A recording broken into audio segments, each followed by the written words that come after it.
Well, reactions tonight after the Monroe City School Board voted down an application to turn Neville High School into a Type 3 charter school. Good evening to you. I'm Jennifer Andrews. Gabby Ballou talked with several board members about the vote. No one wants to lose a family member. And sincerely, that's why I view Neville, as I do all of our schools, as family. And I wouldn't want to lose a family member.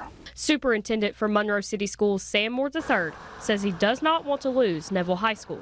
Moore gave his thoughts following the vote.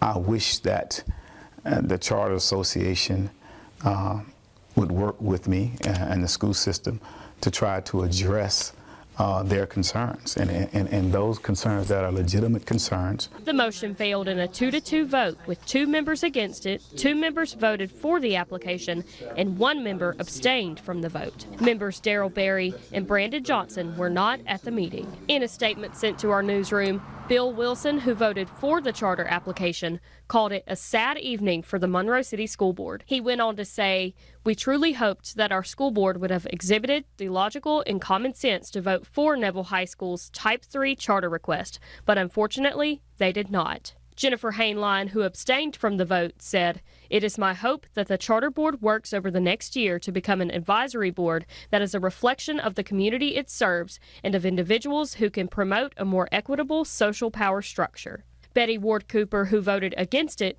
thanked the Neville community for their support and went on to say, "It was not written in their application how they would achieve the few goals and objectives they outlined. In other words, it was not written in their application how the goals and objectives they promised would be measured." The association says they are planning to apply to the Board of Secondary Education to become a Type 2 charter school.